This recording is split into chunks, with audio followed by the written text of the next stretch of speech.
The full moon cast eerie shadows across the abandoned Coolsville Bank as the mystery machine pulled up to the curb. The air smelled of old paper and something else, ... Something metallic and strange. Scooby-Doo's nose twitched nervously as he peered through the van's window at the imposing marble building. Like, why are we here at midnight, Fred?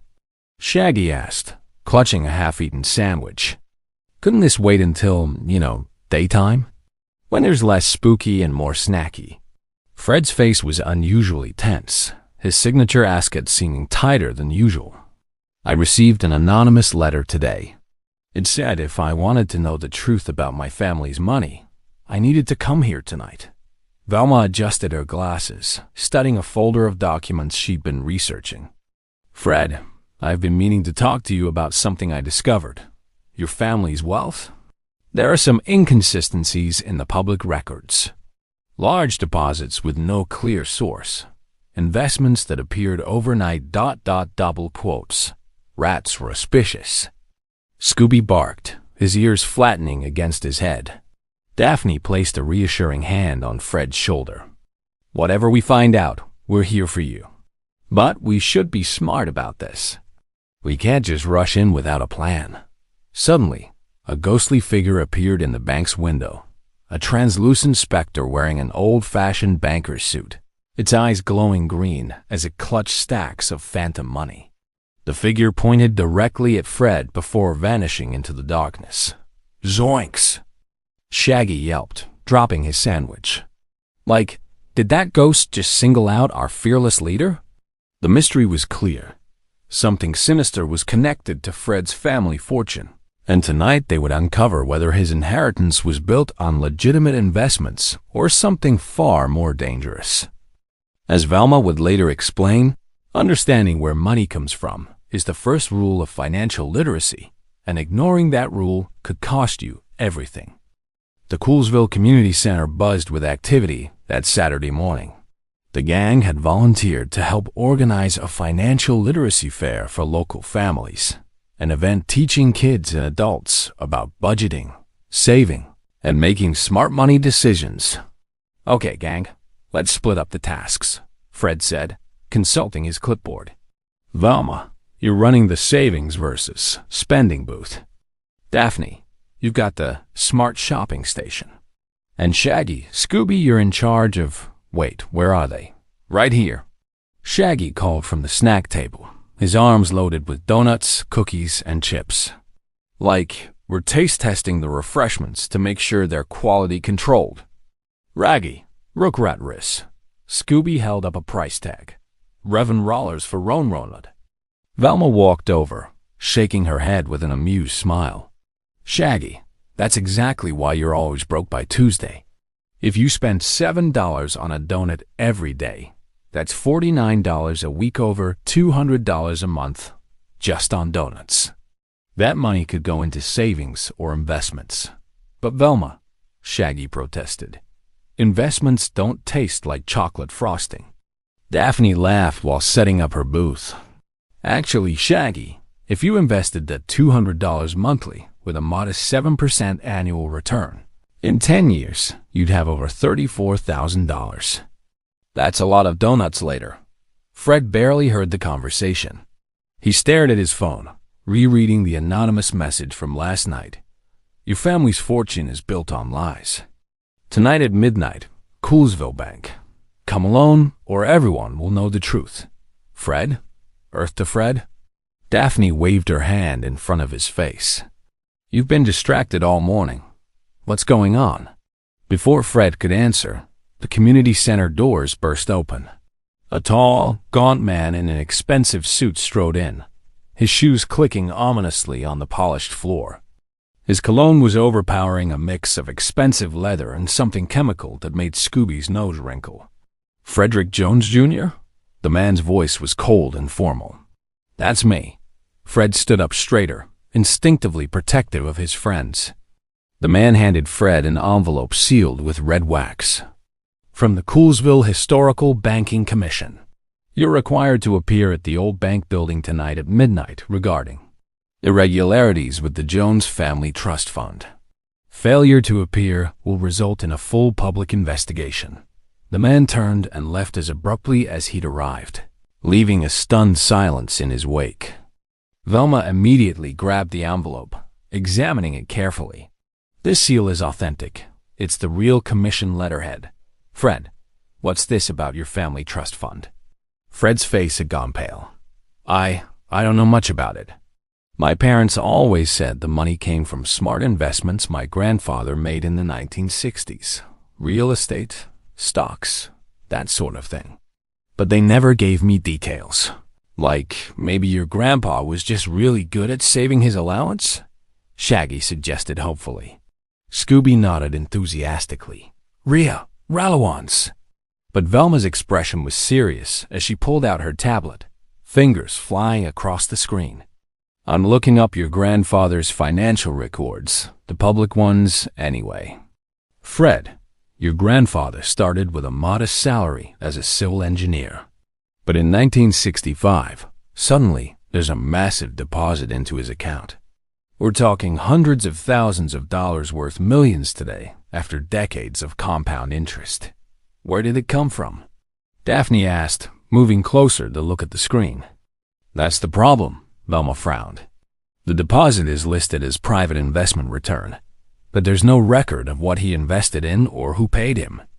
In legitimate finance, every transaction has a paper trail. This is ... suspicious. Fred felt his world tilting. His whole life, he benefited from his family's wealth, the nice house, the mystery machine, the ability to travel solving mysteries instead of working a regular job. Had it all been built on something criminal? We have to go tonight, Fred said firmly. I need to know the truth. Then we're all going, Daphne insisted. Mystery Inc. Sticks together. Rexcept when rare's a roast, Scooby added. As the fair continued around them, none of them noticed the shadowy figure watching from the community center as second-floor balcony, a figure that disappeared the moment Velma looked up, leaving only the faint smell of old paper and decay. What secrets awaited them at the Coolsville Bank? And what did Fred's family fortune have to do with the ghostly banker? The old Coolsville Bank loomed before them like a monument to forgotten secrets. Built in 1923, its neoclassical architecture featured towering marble columns and ornate brass fixtures that had long since tarnished green with age. The building had been closed for 15 years after the bank merged with a larger institution, leaving this historic structure abandoned officially, at least. The architecture is actually quite beautiful, Daphne observed, taking photos with her phone. But there's something sad about it. Like a grand old lady forgotten by time, Velma consulted her research on her tablet. Coolsville Bank was once the most prestigious financial institution in 3 counties. It survived the Great Depression by maintaining conservative lending practices and transparent accounting. Ironically, it's remembered for its integrity, which makes this mystery even more puzzling. Like, can we remember it from outside? Shaggy suggested, his knees knocking together audibly. Preferably from very far outside, like maybe from another state? Rompy roll, Rimpraggy, Scooby said, though his own tail was tucked firmly between his legs. Fred checked his watch. 11:47 p.m. We're early. Let's look around the perimeter before we go in. There might be clues about who sent that letter. The gang split up, with Fred and Daphne circling left while Velma supervised Shaggy and Scooby going right. The night air was crisp with autumn cold, carrying the scent of dead leaves and distant rain. Fred, Daphne said softly as they walked, whatever we find tonight, it doesn't change who you are. You're the bravest, most loyal person I know. Your character isn't determined by your family's past. It's determined by your choices. Fred managed a weak smile. Thanks, Daph.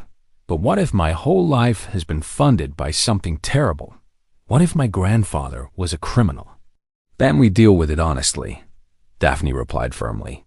That's what financial responsibility actually means, facing the truth, even when it's uncomfortable. Velma taught me that when she helped me understand my own family's spending problems. Meanwhile, On the other side of the building, Scooby had discovered something. Velma, look. He pointed his paw at the ground near a side entrance. Fresh footprints in the mud recent, within the last hour, led directly into the building through a door that hung slightly ajar. Velma crouched down, examining the prints with her flashlight. Size 11 shoes, expensive leather soles based on the tread pattern. And look at this. She pointed to a second set of prints, smaller and accompanied by drag marks. Someone else was here, and they were walking voluntarily. Zoinks! Like, you mean someone was kidnapped? Shaggy's voice went up an octave. Or coerced, Velma corrected. Either way, we're not alone here tonight. And whoever made these prints had money. Those shoes cost at least $500. She pulled out her phone to call the police, but there was no signal. That's odd. I had full bars in the parking lot. Ramming! Scooby sniffed the air urgently. Something's ramming the rignal. Before they could investigate further, Fred and Daphne came running around the corner. We found something, Fred said breathlessly. He held up a torn piece of paper. It was nailed to the back door. Look. Velma shone her light on the paper. It was a photocopy of an old ledger page from 1965, with one entry circled in red ink. Jones, Edward, $250,000. Project Counterfeit Eagle. Paid in full. Project Counterfeit Eagle? Daphne read aloud. That sounds like a counterfeiting operation, Velma finished grimly. The eagle was slang for the old $10 bill, which featured an eagle on the back before the 1963 redesign. Fred, this suggests your grandfather was paid $250,000 for involvement in counterfeiting money. Fred felt sick. No, there has to be another explanation. My grandfather was an honest man, everyone said so. Like, maybe he was paid to stop the counterfeiting? Shaggy suggested hopefully. You know, like a reward? That's actually a valid point, Velma admitted. Law enforcement did pay informants. But why would this be hidden? And why threaten Fred about it now, 60 years later? A church bell in the distance began to toll midnight. As the 12th chime echoed across the empty streets, the bank's massive front doors slowly creaked open from the inside, though no one was visible pushing them. Green light spilled out onto the marble steps, accompanied by the sound of an old adding machine clacking away ching like mechanical laughter. Then came the voice hollow, echoing, and filled with malice. Frederick Jones, Jr., your family's debt is due. Tonight you pay for your grandfather's sins. The ghostly banker materialized in the doorway, taller than before, its eyes burning with supernatural fire. It held up a glowing ledger, pages flipping wildly in an impossible wind. Each page showed the same entry. Jones guilty, Jonesgui Jones guilty. Joinks. Like, maybe we should reschedule this whole confronting family secrets thing. Shaggy grabbed Scooby and turned to run. But Velma caught his arm. Wait. Look at the ghost's appearance carefully. The suit is from the 1960s.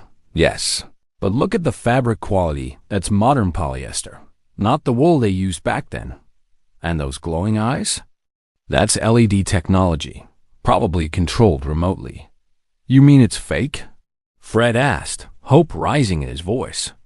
The ghost is definitely fake, Velma confirmed. But the mystery is real. Someone went to a lot of trouble to scare you, Fred. The question is why and what they're really after. Daphne pulled out her phone to try recording the ghost, but it flickered and died. My battery was full 5 minutes ago. Electromagnetic interference, Velma observed. Someone's using a portable signal jammer. That explains the phone issues. This is sophisticated equipment, expensive. Whoever's behind this has significant resources. The ghost raised its arms, and suddenly the bank's exterior lights blazed to life in a shower of sparks, illuminating dozens of old wanted posters plastered across the building's facade, all showing Edward Jones, Fred's grandfather, with counterfeiter written across them. No, Fred shouted. My grandfather wasn't a criminal? Then we prove it, Velma said firmly. Inside that bank are the real records, the complete story, not just the parts someone wants us to see. Understanding financial history is like following any paper trail. You need all the documents, not just the suspicious ones. Roy, Scooby whimpered, looking at the open doors and the ghostly figure beckoning them inside. But as they hesitated, something even more disturbing happened. Behind them, in the parking lot, the Mystery Machine's lights flashed 3 times, and then the van's horn blared. When they turned to look, a message had been spray-painted across the windshield in glowing green paint. Come alone, or the truth destroys you all. Like, I don't suppose we could just email our questions instead? Shaggy suggested weakly. What secrets were hidden in the bank's vault? And who was watching their every move? Against their better judgment, and Shaggy's very vocal protests, the gang entered the Coolsville Bank. The interior was a time capsule. Marble floors still gleamed despite years of neglect. Brass teller windows stood at attention like soldiers, and the air tasted of dust, old ink, and something else, ... Something acrid that made Velma's nose wrinkle. That smell, she murmured, testing the air. It's chemicals. Specifically, the kind used in sophisticated printing operations. The ghostly banker had vanished the moment they crossed the threshold, but evidence of its presence remained. Glowing footprints created by luminescent paint, Velma quickly determined led deeper into the bank, toward the vault in the back. This is a trap, Daphne stated flatly. Someone wants us to follow that path. The question is whether we're walking into danger or toward answers. Ranger, Scooby agreed emphatically. Fred's jaw was set with determination. I need to know the truth, but everyone else should wait here. This is my family's problem. Absolutely not, Daphne said firmly. Mystery Inc. doesn't abandon friends. Besides, from a practical standpoint, we have different skills. Velma understands financial records. I can spot forged documents from my art history classes, and Shaggy and Scooby are excellent at finding secret passages while running away from monsters. Shaggy finished proudly. They moved as a group, flashlights cutting through the darkness. The bank's interior told stories of its former glory. Polished mahogany desks, vintage typewriters, even old deposit slips still scattered across counters, their ink faded but legible. Velma paused at one of the teller stations, examining a framed photograph on the wall. Look at this. It's from 1965. The bank's employees celebrating ... something. She leaned closer, then gasped. Fred, this man in the back row, is that your grandfather? Fred studied the photo. The young man in engineer's coveralls, standing awkwardly at the edge of the group, was unmistakably Edward Jones, his grandfather at perhaps 30 years old. But what caught Fred's attention was what his grandfather was holding. Blueprints. He's holding building plans, Fred said slowly. He was a civil engineer. Maybe he designed something for the bank. That would explain a large payment, Daphne observed. Construction projects, especially for banks with vault requirements, could easily cost hundreds of thousands of dollars. Maybe this wasn't about counterfeiting at all. But Velma's expression remained troubled. Then why the secrecy? And why would someone fake a ghost to scare Fred about it? They continued deeper into the bank, passing through the executive offices. Here, the decay was more pronounced. Water damage had caused ceiling tiles to collapse, and plants had begun growing through cracks in the walls, creating an eerie jungle atmosphere. Shaggy jumped at every shadow. Can we talk about how this is the worst financial literacy lesson ever? Because I'm definitely learning not to invest in haunted real estate. Haunted rouses, Scooby agreed, pressing close to Shaggy's legs. Suddenly, Scooby's ears perked up.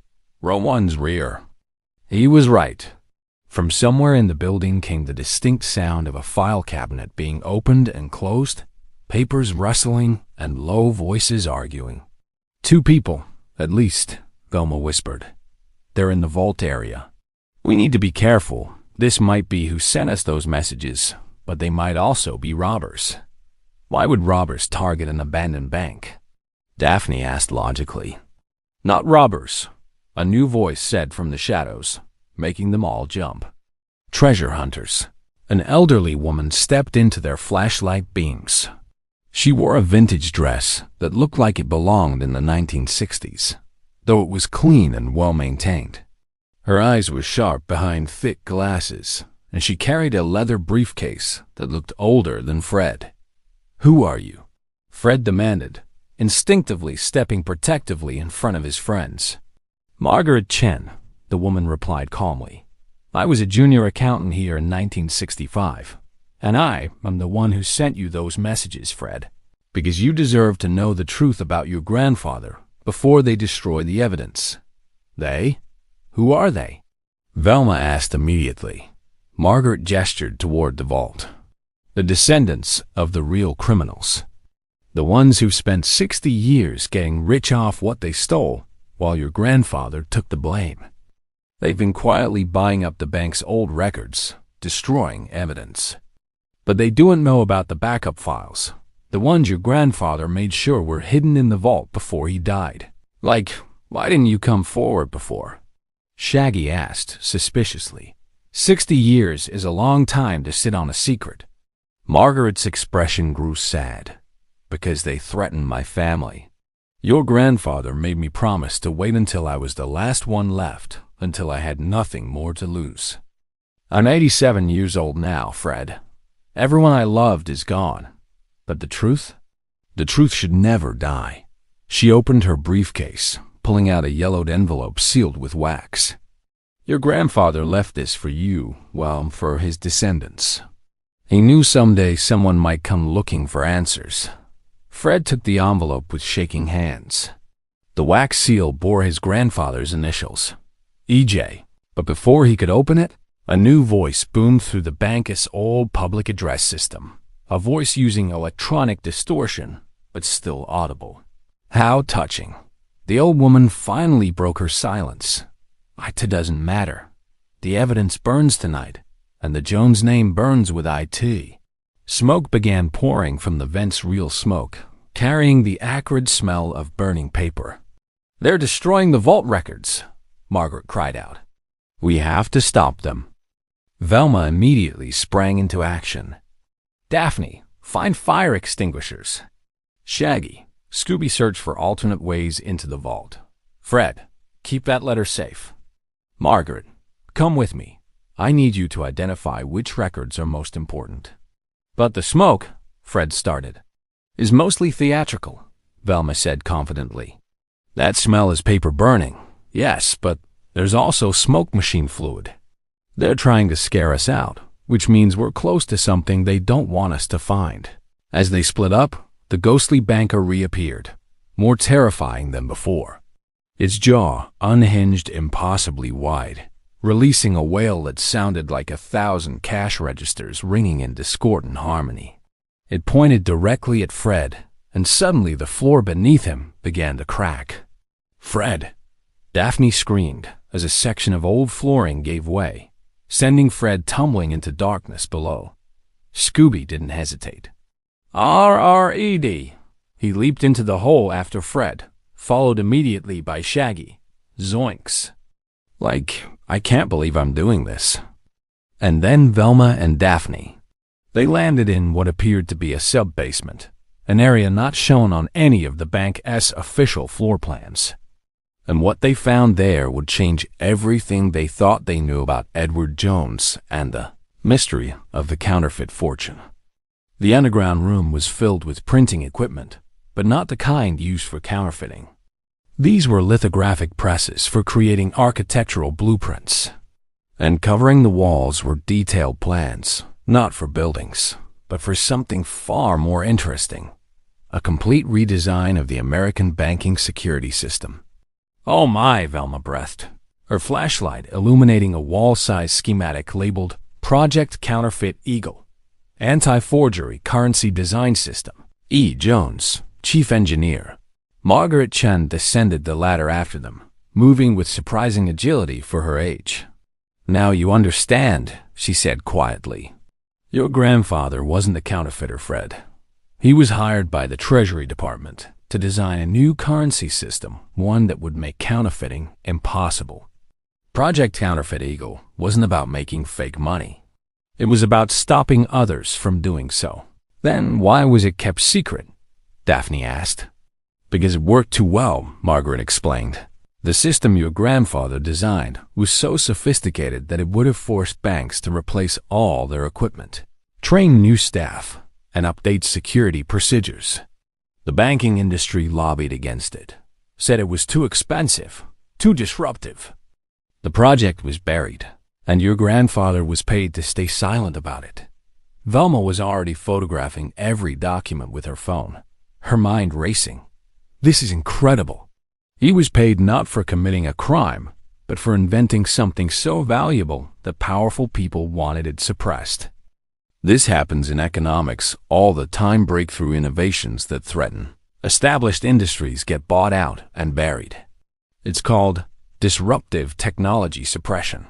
But if the project was buried, Lee, why fake a ghost? Why try to destroy the evidence now?" Fred asked, still stunned by these revelations. Margaret's expression darkened. "Because someone recently discovered that your grandfather's anti-counterfeiting system was an LSO, a perfect guide for how to counterfeit money.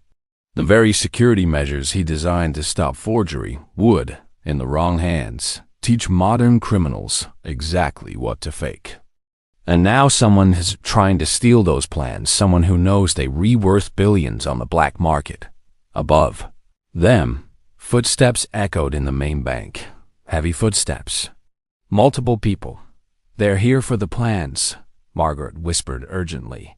"We have to protect them, or—" The lights suddenly blazed on, temporarily blinding them. When their eyes adjusted, they found themselves surrounded by 5 figures wearing vintage banker masks, but holding very modern weapons, cameras, recording equipment, and what looked like sophisticated document scanning devices.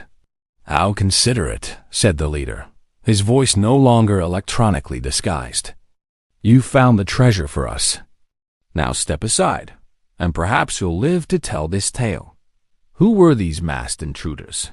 And could the gang protect Edward Jones's legacy before it fell into criminal hands?"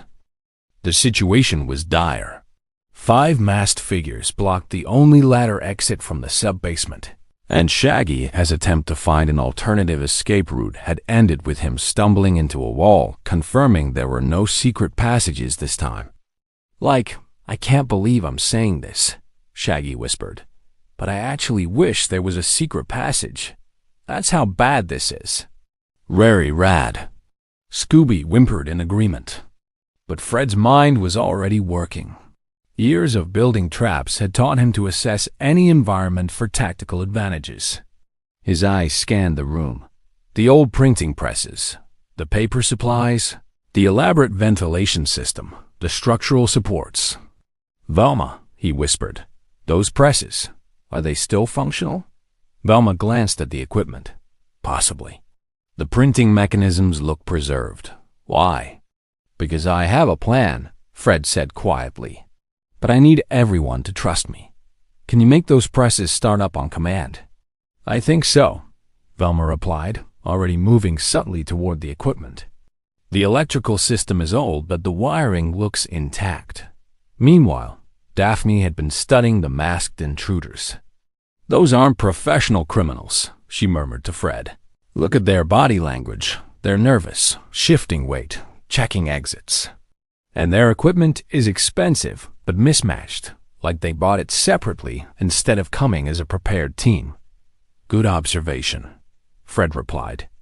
"That gives us an advantage." Margaret Chen, despite her age, was remarkably calm. "Young man," she said to the masked leader, "do you even understand what you're trying to steal? These aren't just blueprints. They're a complete economic analysis of currency security. You couldn't use them without advanced manufacturing facilities worth hundreds of millions of dollars." The leader laughed harshly. We're not going to use them, old woman. We're going to sell them. There are 3 foreign governments and at least a dozen criminal syndicates who would pay 8 figures for Edward Jones' anti-counterfeiting system.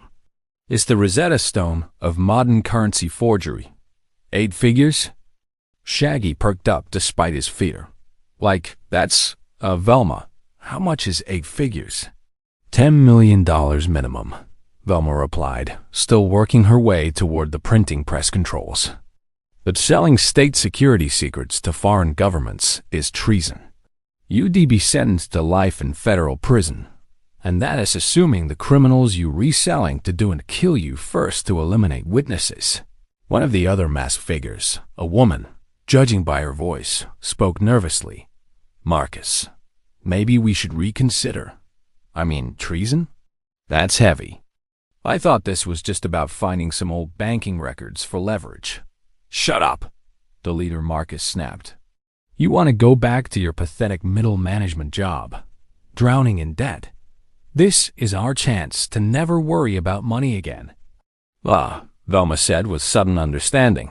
So this is about financial desperation, not criminal ambition. That actually makes sense. Let me guess. You discovered this secret while researching the bank's history for an unrelated reason, perhaps to develop the property? And saw it as an easy payday. Marcus's posture stiffened, confirming Velma's theory. Fred caught Velma's eye and gave a subtle nod. She nodded back she was ready. Here's what's going to happen, Marcus declared, stepping forward. You're going to help us catalog every document in this room, photograph every schematic, and then we're going to seal you all down here while we make our escape. By the time you're found, we'll be on a plane to Singapore.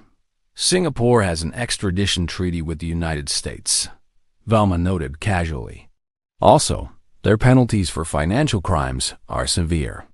You'd be trading prison time here for caning and prison time there.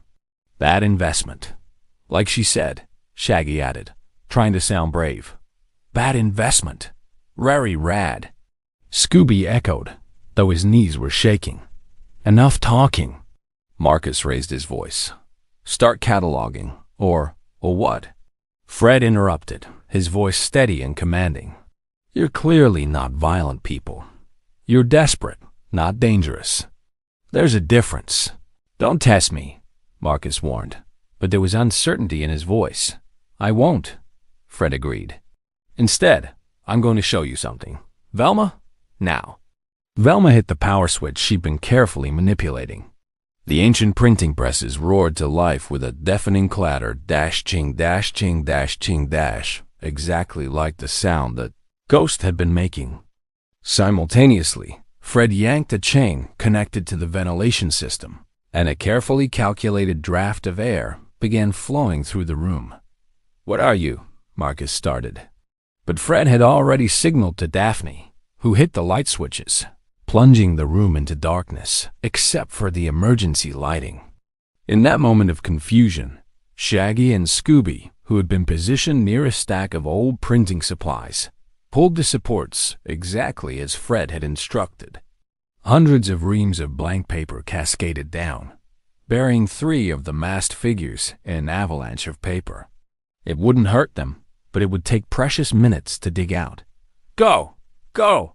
Go! Fred shouted, grabbing Margaret and guiding her toward the ladder.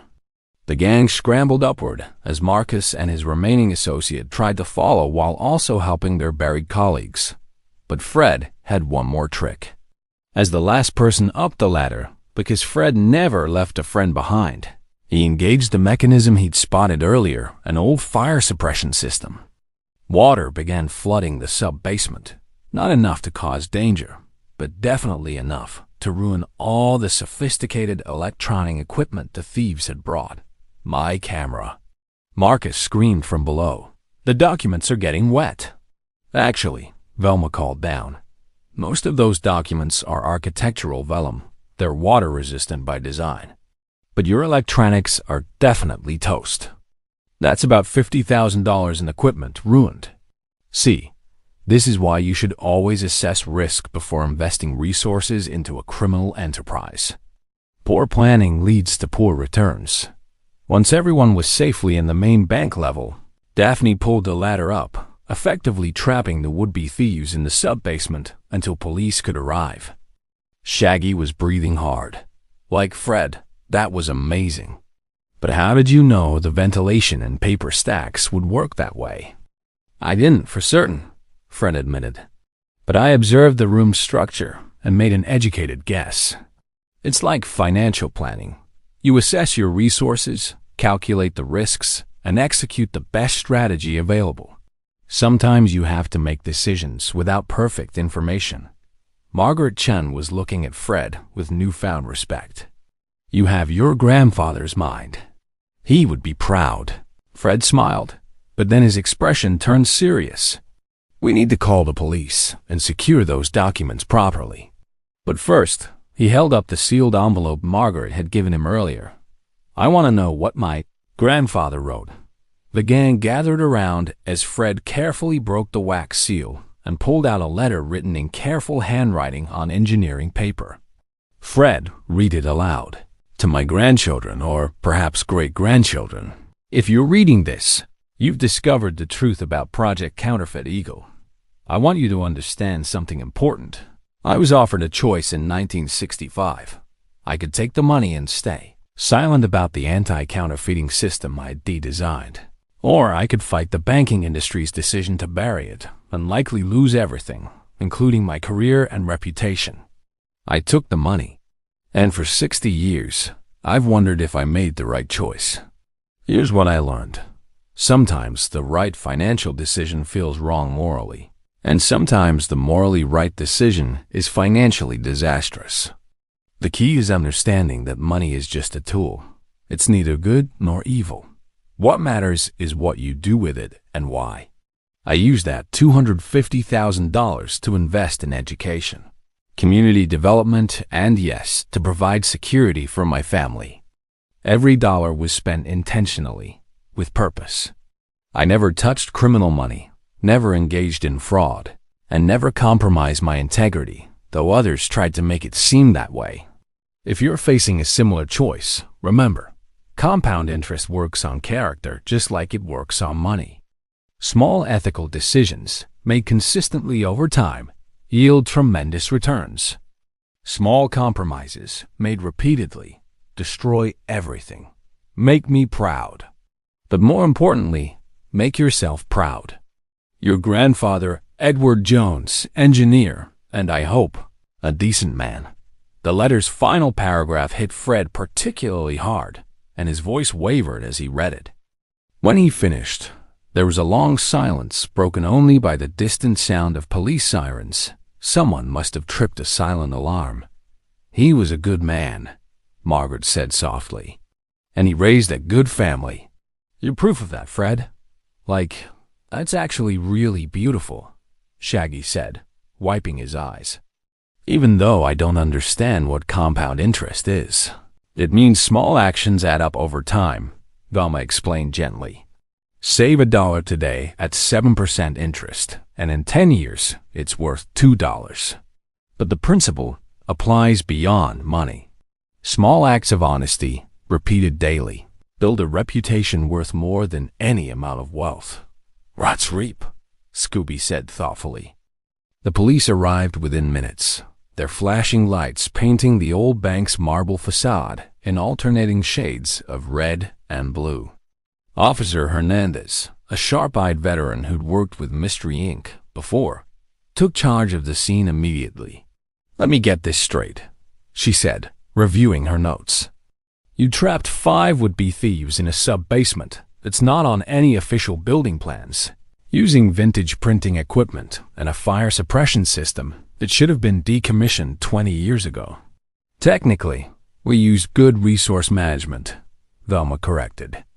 We assessed available assets, identified tactical advantages, and implemented a containment strategy with minimal risk to all parties involved.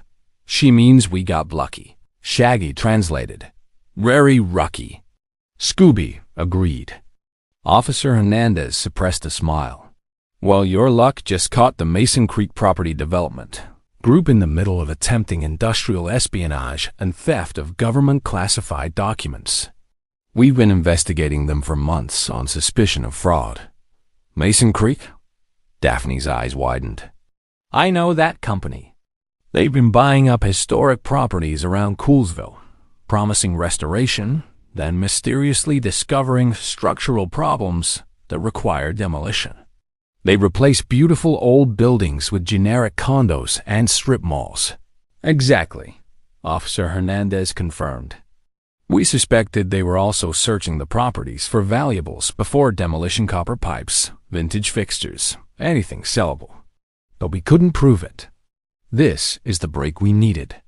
2 officers emerged from the bank, leading the 5 masked figures in handcuffs. As they passed under the streetlights, Officer Hernandez pulled off their masks one by one. Marcus Thompson, she announced, revealing a nervous-looking man in his 40s with thinning hair and expensive but rumpled clothes. CEO of Mason Creek Development, Jennifer Sato.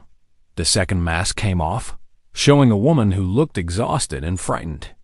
Chief Financial Officer. The remaining 3 were revealed as the company's legal counsel, operations manager, and a freelance acquisitions consultant, which, Officer Hernandez explained, was code for someone who specialized in finding and exploiting legal loopholes.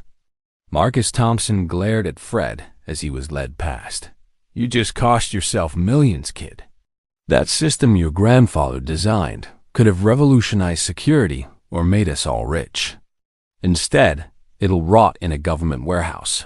Actually, Velma interjected, unable to resist correcting him, you fundamentally misunderstood the economics. The value of Edward Jones's anti-counterfeiting system wasn't in keeping it secret, it was in implementing it. Secret knowledge is worthless unless applied. Your business model was flawed from conception. Also, Daphne added with surprising steel in her voice, you tried to destroy a man's reputation to cover up your crime. That's not just economically stupid, it's morally bankrupt. R-A-I-H. Scooby barked emphatically. Bankrupt. As the criminals were loaded into police vehicles, Officer Hernandez turned to Margaret Chun. Miss Chun, you'll need to give a full statement. The Treasury Department will also want to interview you about the classified documents. Margaret nodded. I understand. I've waited 60 years to tell this story properly. A few more hours won't hurt. But before the officers could lead her away, Margaret turned to Fred and placed a weathered hand on his shoulder. Your grandfather made me promise something else, Fred. He said when the truth finally came out, I should tell his family this. The money he received wasn't a payoff for silence. It was deferred payment for completed work. He finished the anti-counterfeiting system completely. But when the banks refused to implement it, the Treasury Department classified the entire project and paid him a consulting fee as compensation for his lost time. So he really didn't do anything wrong? Fred asked, hope flooding his voice. Not even a little bit, Margaret confirmed. He was paid for honest work, invested wisely, and built a legitimate fortune. But the classification made it look suspicious, especially to people who wanted to believe the worst. Your grandfather could have fought the rumors, but that would have required revealing classified information, which would have been actual treason. So he stayed silent and trusted that eventually the truth would emerge. She smiled warmly. He used to say, the truth is like compound interest. It grows slowly, but eventually it always pays out. Looks like he was right. Fred felt a weight lift from his shoulders that he hadn't even fully realized he'd been carrying. His family's wealth was legitimate. His grandfather was a good man. Everything he'd believed about his heritage was true. Thank you, he said simply. Thank you for keeping your promise. Thank you for being worthy of it, Margaret replied. As the police cars drove away with the Mason Creek conspirators, Officer Hernandez returned to the gang with important information. We found something else in the sub-basement while securing the scene. There's a second vault, a smaller one, hidden behind the printing equipment. It contains something I think you'll want to see. She led them back into the bank with Shaggy and Scooby requiring significant encouragement. Like, can't you just describe it to us? were really good at visualization. The hidden vault was indeed behind the presses, accessed through what appeared to be a solid wall, but was actually a cleverly disguised door.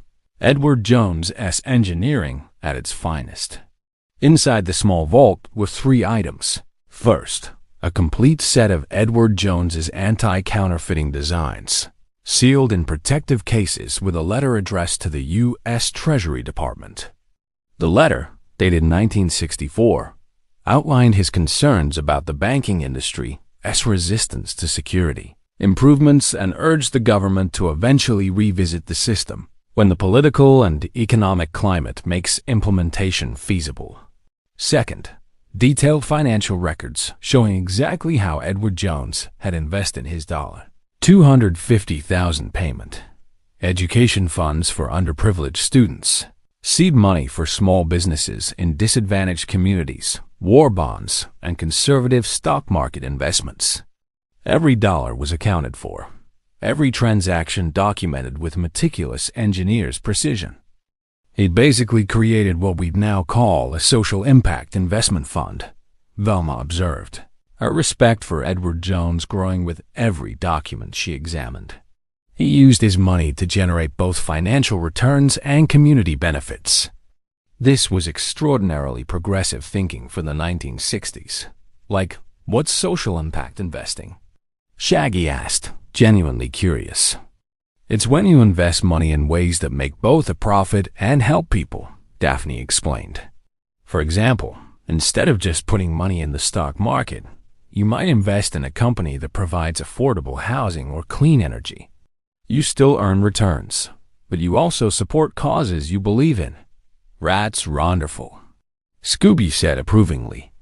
The third item in the vault was the most surprising, a small college fund bond, made out to the future descendants of Edward Jones. A note attached to the bond read, "For education, because the best investment is always knowledge." E.J. Fred stared at the bond, overwhelmed. His grandfather, 60 years ago, had thought about grandchildren he would never meet and made sure they'd have resources for education. It was both incredibly practical and deeply touching. "Fred," Velma said softly, "do you understand what your grandfather did here? He created a financial legacy based not on how much wealth he accumulated, but on how much good that wealth could do. The money grew, yes, but only as a side effect of ethical investing. That's financial wisdom most people never achieve. He was teaching us," Fred realized. Even now, decades later, he's teaching us that money is just a tool. It's what you build with it that matters. Officer Hernandez smiled. "The Treasury Department will want to examine all of this, but the bond should be released to you fairly quickly. It's a personal financial instrument, not classified material." "That's a nice chunk of money, Fred. What will you do with it?" Fred didn't even have to think. "I'm going to continue what my grandfather started. Education funds, community investments, and ... He looked at his friends. "Probably some upgrades to the mystery machine. We do use it to help people, after all. That counts as social impact investing, right? Mystery machine." Scooby jumped excitedly. "Rithreteruspension. And maybe a refrigerator?" Shaggy added hopefully. "For, educational snacks?" Everyone laughed, the tension of the night finally breaking into relief. As they prepared to leave the bank, Daphne noticed something odd. What if Marcus and his group were the ones trying to steal the documents? Who created the ghost? That required serious technical expertise, projection equipment, sound systems. That LED light show, ... double quotes. Velma's eyes widened. "You're right. The ghost appeared before we even knew Marcus was involved." Which means a slow, deliberate clapping echoed through the bank's marble halls. From the shadows of the upper balcony emerged an elderly man in an impeccable suit, his silver hair gleaming in the emergency lighting. He looked down at them with an expression of bemused admiration.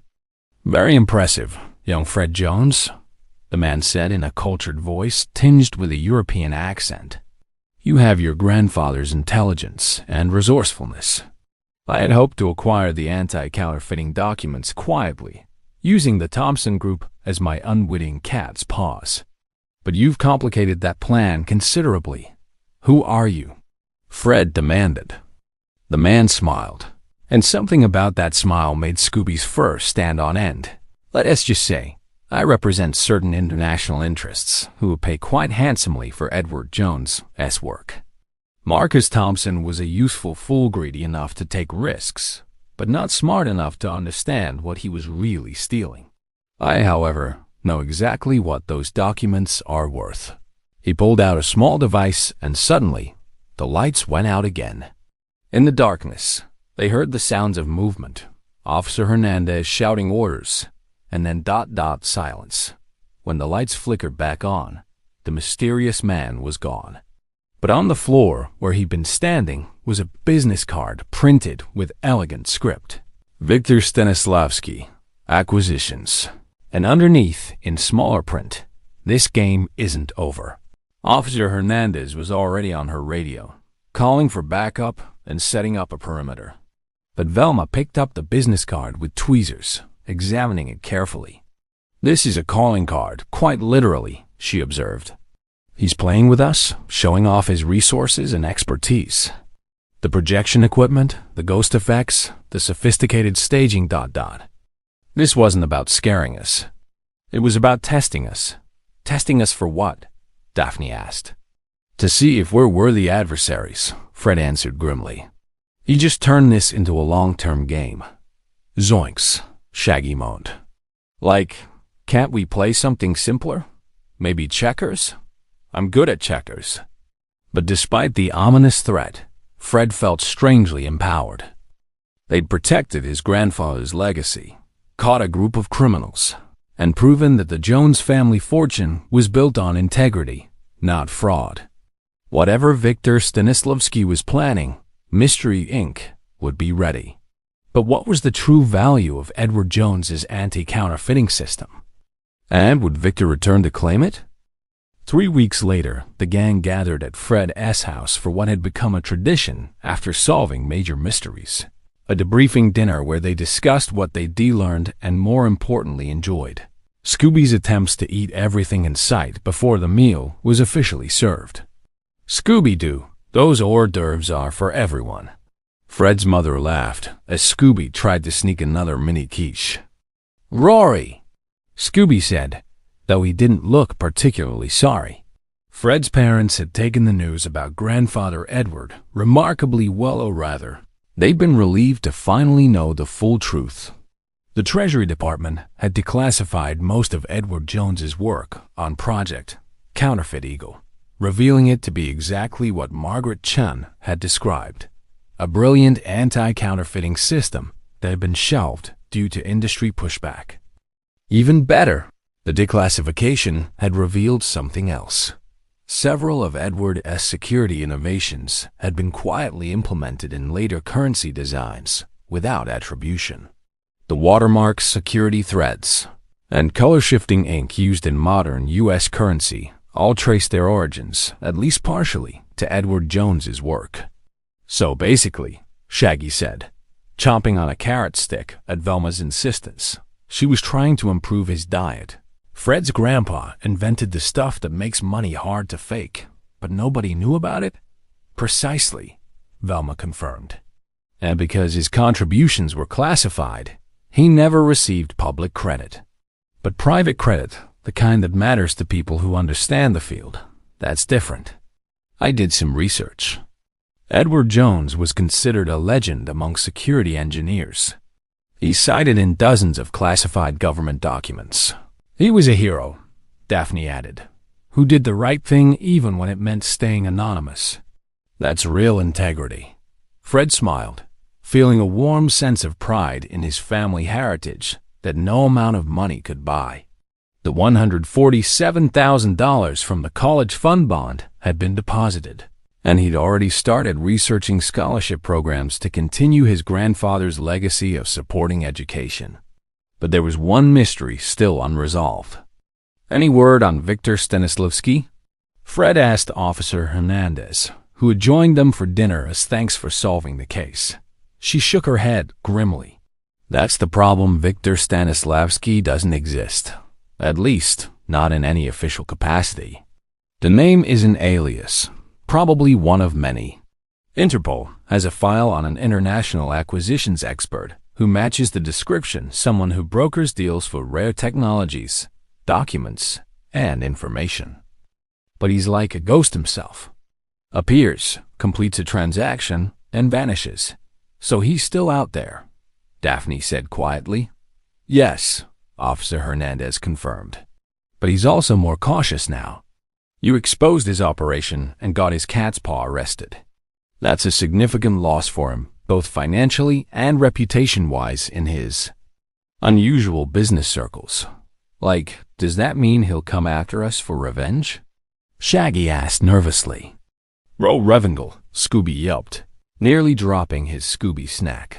Actually, Velma interjected thoughtfully, from an economic perspective, revenge is rarely profitable.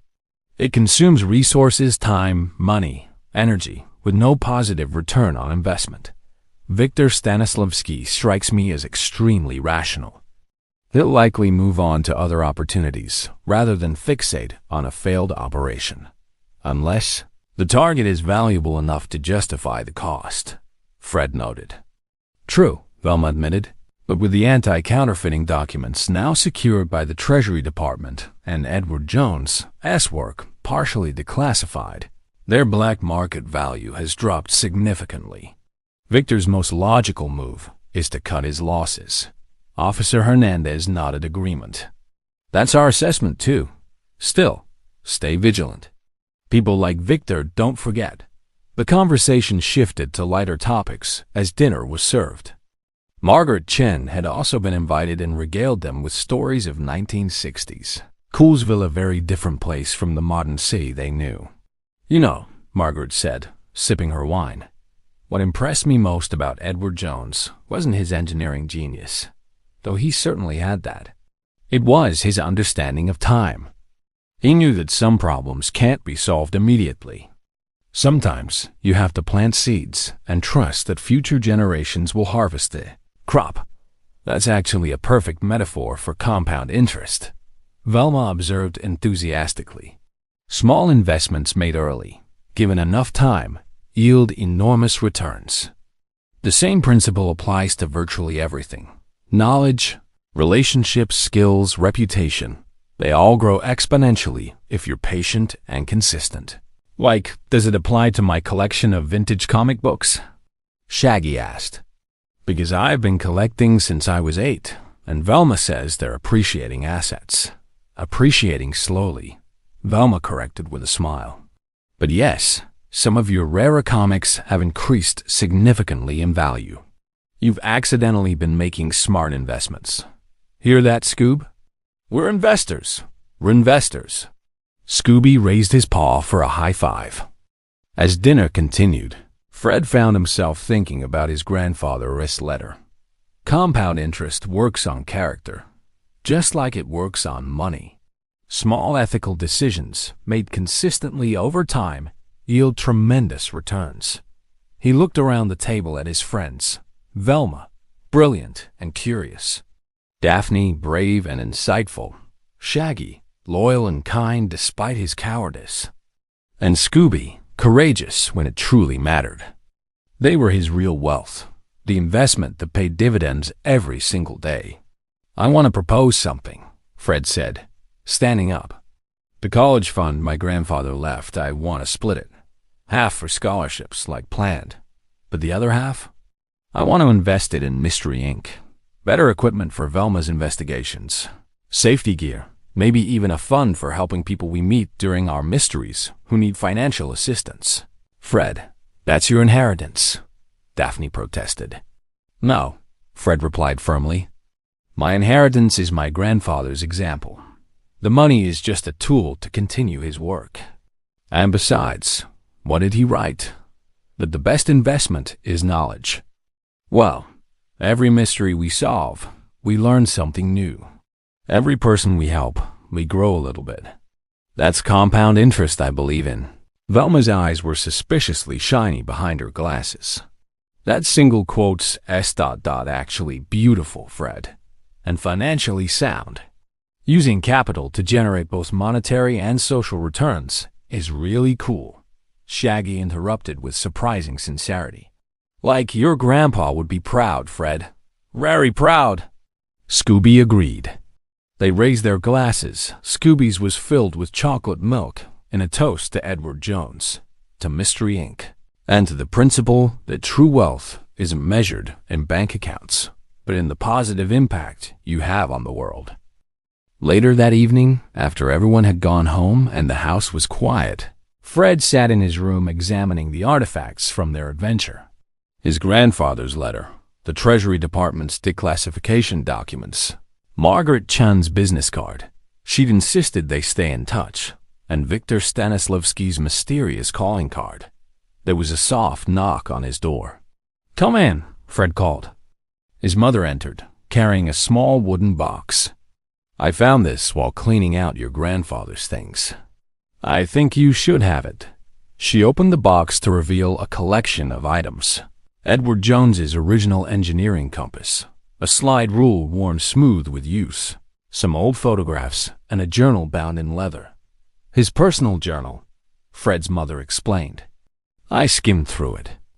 It's mostly technical notes, but there are some entries about you, well, about his hopes for his future grandchildren.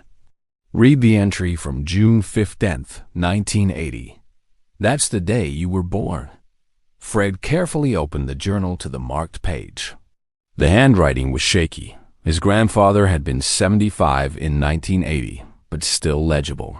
Today my grandson Frederick was born. I held him for just a few minutes, but in those minutes, I saw the future. Not my future, that's mostly past, but the future. The world he'll inherit, the challenges he'll face, the choices he'll make. I've been thinking about Project Counterfeit Eagle again. About the choice I made to take the money and stay silent. I still don't know if it was right, but I realize now that right and wrong aren't always clear in the moment. You do your best, make your choice, and then spend the rest of your life making that choice mean something positive. I invested the money wisely, not just in stocks and bonds, but in people, education, community. I tried to make that $250,000 count for something beyond dollars and cents. Young Frederick will face his own complicated choices someday. Money or principles, safety or adventure, comfort or challenge. I hope I've left him enough, not just financial resources, but an example of how to think through difficult decisions. The real measure of wealth isn't how much you accumulate. It's what you build, who you help, and what you leave behind when you're gone. If Frederick understands that, then I'll have left him the greatest inheritance possible, wisdom. Plus a decent investment portfolio. Wisdom is important, but compound interest helps too. Fred laughed through his tears at his grandfather's final line, so practical, so him. His mother squeezed his shoulder. He'd be proud of you, Fred, not just for clearing his name, but for understanding what he was really trying to teach. After she left, Fred added one more item to his grandfather's journal, a new entry in his own handwriting. Dear Grandpa, I understand now. It's not about the money. It never was. It's about using whatever resources you have wealth, intelligence, courage, friendship to make the world a little bit better. You taught me that through example, even though we never met. That's the magic of compound interest. Your good choices are still paying dividends 3 generations later. I promise to invest wisely, not just your money, but your example. Your proud grandson, Fred. He closed the journal, placed it carefully back in the wooden box, and smiled. Outside his window, the mystery machine sat in the driveway, ready for the next adventure. Somewhere out there, Victor Stanislavski was planning his next move. Somewhere else, people needed help solving mysteries, catching criminals, and uncovering truth. And somewhere Fred liked to think his grandfather was watching, pleased that his lessons in economics, ethics, and courage had taken root in fertile soil. The real treasure had never been hidden in a bank vault. It had been there all along, growing quietly through the years. The compound interest of good character, wise decisions, and ethical living. And that, Fred realized, was worth more than all the money in the world.